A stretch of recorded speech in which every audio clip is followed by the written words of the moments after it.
Hello viewers, இன்னைக்கான அரசியல் அப்டேட்டில் நம்ம பார்க்க போகிற ரொம்ப முக்கியமான ஒரு பரபரப்பான தகவல் என்ன அப்படின்னு பார்த்தீங்கன்னா, தமிழக அரசியலில் தற்போது உருவாகி இருக்கக்கூடிய பரபரப்பான சூழ்நிலையை மையமாக வச்சு பல்வேறு அரசியல் யூகங்கள் மற்றும் தகவல்கள் சமூக வலைதளங்களில் பரவி வந்துட்டுருக்கு அப்படின்னு சொல்லலாம். இது பார்த்திங்க அப்படின்னா மிகப்பெரிய அளவில் ஒரு விவாதத்தையே ஏற்படுத்தி வருவதாக மற்றொரு தரப்பினர் சொல்லிட்டு வந்துட்டு இருக்காங்க. இது குறித்த முழுமையான தகவலோடு இன்னும் பரபரப்பான அரசியல் அப்டேட்ஸ் தொடர்ந்து நீங்கள் தெரிந்து பலன் பெற வீடியோவை ஸ்கிப் பண்ணாமல் கடைசி வரைக்கும் பாருங்கள். வீடியோக்குள்ளே புகிறதுக்கு முன்னாடி இது வரைக்கும் நீங்கள் நம்ம சேனலை சப்ஸ்கிரைப் பண்ணலை அப்படின்னா உடனே சப்ஸ்கிரைப் பண்ணிக்கோங்க. அப்படியே பக்கத்தில் இருக்கக்கூடிய நோட்டிஃபிகேஷனுக்கான பெல் பட்டனையும் ப்ரெஸ் பண்ணிக்கோங்க. சரி நேர்களே, வாங்க வீடியோக்குள்ளே போகலாம். தமிழக அரசியலில் தற்போது உருவாகி இருக்கக்கூடிய பரபரப்பான சூழ்நிலையை மையமாக வைத்து பல்வேறு அரசியல் யூகங்கள் மற்றும் தகவல்கள் சமூக வலைதளங்களில் பரவி வந்துட்டு இருக்கு. குறிப்பாக விஜய் தலைமையிலான தமிழக வெற்றி கழக அரசு நம்பிக்கை வாக்கெடுப்பில் வெற்றி பெற்றதை தொடர்ந்து டெல்லி தன்னுடைய பார்வையை தமிழகத்தின் பக்கம் திருப்பியிருக்கிறதாக தகவல்கள் வெளியாகியிருக்கின்றன. இனிவரும் காலங்களில் அமலாக்கத்துறை வண்டி அடிக்கடி தமிழகத்தின் பக்கம் திரும்பலாம் எனவும் அமித்ஷாவின் திட்டமே அதுதான் என்கின்றனர் டெல்லி வட்டாரத்தினர். சட்டப்பேரவையில் நடைபெற்ற நம்பிக்கை வாக்கெடுப்பில் விஜய் அரசுக்கு 144 எம்எல்ஏக்கள் ஆதரவு அளித்தது அரசியல் ரீதியாக அதிமுக மிகப்பெரிய சிக்கலாகவே பார்க்கப்படுது. குறிப்பாக அதிமுகவில் ஏற்பட்ட உட்கட்சி மோதல் மற்றும் எஸ்பி வேலுமணி, சி.வி. சண்முகம் தரப்பின் ஆதரவு பாஜகவின் திட்டத்தை முற்றிலும் மாற்றியுள்ளதாக அரசியல் விமர்சகர்கள் கூறுகின்றனர். ஆரம்பத்தில் கூட்டணி கட்சிகளின் ஆதரவை நம்பியிருந்த தாவேக அரசு தற்போது அதிக அரசியல் தன்னம்பிக்கையுடன் செயல்படும் சூழல் உருவாகியிருக்கின்றன அப்படிங்கிற கருத்தும் முன்வைக்கப்படுகிறது. அதே நேரத்தில் இது டெல்லி போட்ட திட்டத்தின் ஒரு பகுதியா என்ற கேள்வியும் எழுந்து வருகிறது. குறிப்பாக கடந்த திமுக ஆட்சி காலத்தில் மணல் குவாரி முறைகேடு, டெண்டர் சர்ச்சை, பண மோசடி குற்றச்சாட்டுக்கள் போன்ற விவகாரங்கள் மீண்டும் விசாரணைக்கு வரலாம் என்ற தகவல் வெளியாகி வருகின்றன. மத்திய அமலாக்கத்துறை மற்றும் மத்திய விசாரணை அமைப்புகள் தமிழக அரசியல் நகர்வுகளை தீவிரமாக கவனித்து வருவதாகவும் கூறப்படுகிறது. ஆனால் இதுவரை மத்திய அமைப்புகள் அதிகாரப்பூர்வமாக எந்த பெரிய நடவடிக்கையையும் அறிவிக்கவில்லை என்பதும் குறிப்பிடத்தக்கது.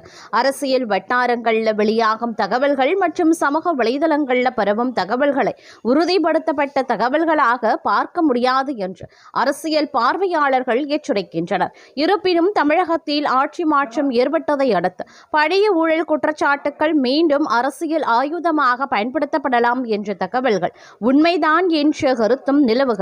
குறிப்பாக திமுகவின் முக்கிய தலைவர்கள் மீதான பழைய வாக்குகளின் விசாரணை மீண்டும் வேகம் எடுக்கும் என்ற தகவலும் உலா வருகிறது. இதுதான் அமித்ஷா போட்டிருக்கக்கூடிய திட்டம் என்கின்றனர்.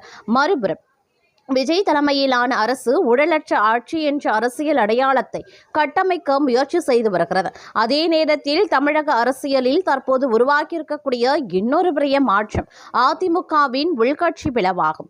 எடப்பாடி பழனிசாமி ஒரு தரப்பிலையும் எஸ்பி வேலுமணி, சி.வி. சண்முகம் மற்றொரு தரப்பிலையும் பிரிந்து செயல்படுவது எதிர்கட்சி அரசியலையே பலவீனப்படுத்தியுள்ளது. இதன் காரணமாக தமிழகத்தில் தற்போது முக்கிய அரசியல் போட்டி தாவேக மற்றும் திமுக இடையே மட்டுமே சூழல் உருவாகிறதா என்ற கேள்வியை எழ வைத்துள்ளது. காங்கிரஸ் உள்ளிட்ட கூட்டணி கட்சிகளின் அரசியல் பேரம் பேசும் திறனும் குறைந்துள்ளதாக சிலர் மதிப்பிடுகின்றனர். ஆனால் தமிழக அரசியலில் சூழ்நிலைகள் மிக வேகமாக மாறக்கூடியவை என்பதால் தற்போதைய நிலைமையை இறுதி அரசியல் படம் என்று கூற முடியாது. மத்திய விசாரணை அமைப்புகளின் நடவடிக்கைகள், நீதிமன்ற தீர்ப்புகள், கூட்டணி அரசியல், அதிமுகவின் அடுத்த கட்ட நகர்வு, திமுகவின் எதிர்த்தாக்குதல் ஆகியவை தமிழக அரசியலை அடுத்த சில மாதங்களில் முழுமையாக மாற்றக்கூடும்.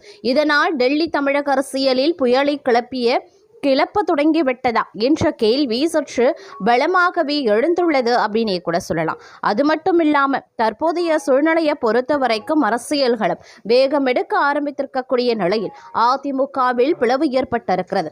அரசு தனது பெரும்பான்மையை நிரூபிப்பதற்காக சட்டசபையில் சமீபத்தில் நடந்த கூட்டத்தில் இது அப்பட்டமாக அம்பலமாகியிருக்கிறது.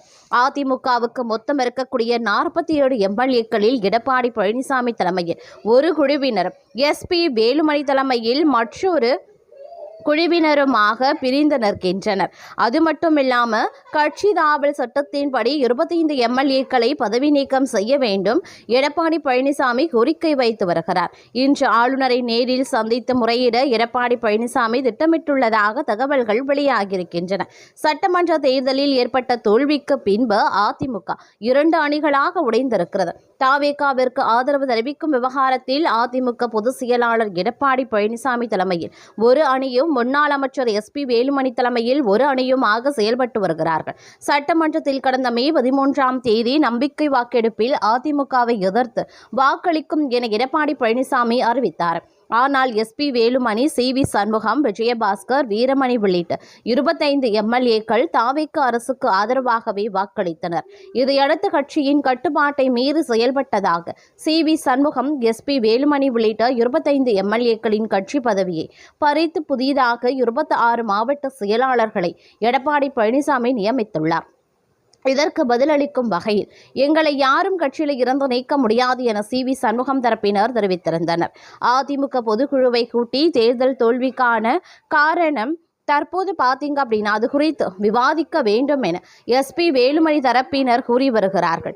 இந்த இரு தரப்பினரும் அடுத்தடுத்து சபாநாயகர் JCG பிரபாகரை சந்தித்து மனு அளித்தனர். இரு தரப்புக்கும் இடையே கடந்த 10 நாட்களுக்கும் மேலாக மோதல் நிலவி வருகிறது. மேலும் கொரோனா உத்தரவை மீறி தவேகா அரசுக்கு ஆதரவாக வாக்களித்த 25 எம்எல்ஏக்களை கட்சி தாவல் தடை சட்டத்தின் கீழ் தகுதி நீக்கம் செய்ய கோரி கவர்னரிடம் எடப்பாடி பழனிசாமி தரப்பு மனு அளித்துள்ளதாக தற்போது கூறப்பட்டு வருகிறது. அது மட்டும் இல்லாமல் இந்த வழியில் பார்க்கும் பொழுது கவர்னர் ஆர்லேக்கர் சென்னைக்கு இன்று திரும்பியும் இருக்கார். அதனால் இன்று ஆளுநரை மீண்டும் சந்தித்து தகுதி நீக்கம் குறித்து வலியுறுத்தலாம் என எடப்பாடி பழனிசாமி முடிவு செய்துள்ளதாக கருதப்படுகிறது. அது மட்டும் இல்லாமல் RC நகரில் இருக்கக்கூடிய CV சண்முகம் அலுவலகத்தில் ஆதரவாளர்களுடன் அடுத்த கட்ட நடவடிக்கைகள் குறித்து ஆலோசனையும் நடத்தியிருக்காங்க. எடப்பாடி பழனிசாமி தரப்பினர் தங்கள் குழுவில் இருந்துதான் சட்டசபை குழு தலைவர் கொறடா நியமிக்கப்பட வேண்டும் என்று சபாநாயகரிடம் மனு அளித்திருக்காங்க. தொடர்ந்து இது குறித்து வலியுறுத்தியும் வராங்க. அதுபோல CV சண்முகம் தரப்பினர் பார்த்தீங்க அப்படின்னா தங்களுடைய குழுவினருக்கு அந்த பதவிகளை வழங்க வேண்டும் என்று மனு அளித்திருந்தாங்க. இந்த நிலையில் CV சண்முகம், காமராஜ் மற்றும் விஜயபாஸ்கர் ஆகியோர் நேற்று தலைமை செயலகத்தில் சபாநாயகர் JCG பிரபாகரை சந்தித்து அரை மணி நேரத்திற்கும் மேலாகவே பேசினாங்க. இந்த பேச்சுவார்த்தை குறித்து சபாநாயகர் கூறும்போது 2 தரப்பில் இருந்தும் என்னிடம் மனுக்கள் அளிக்கப்பட்டுள்ளன. மனுக்கள் அளித்து 2 நாட்கள் தான் ஆகின்றன. இன்னும் அந்த மனுக்கள் மீது மறுபரிசீலனை நடக்கவில்லை. மனுக்களை பரிசீலித்த பிறகுதான் அவர்கள் கோரிக்கைகளை பற்றி முடிவெடுப்பேன். அதன் பிறகுதான் அதற்கான அறிவிப்பை வெளியிடுவேன் அப்படின்னு அவர் கூறியிருந்ததும் குறிப்பிடத்தக்க ஒரு விஷயமாகவே பார்க்கப்பட்டு வருகிறது. தற்போது இந்த செய்தி மிக அனல் பறக்கக்கூடிய அரசியல் களமாக மாறி வரக்கூடிய மிகப்பெரிய எதிர்பார்ப்பையும் மாற்றத்தையும் ஏற்படுத்துமா அப்படிங்கிற கேள்வியையும் மற்றொரு புறம் எழுப்பி வந்துட்டு இருக்கு.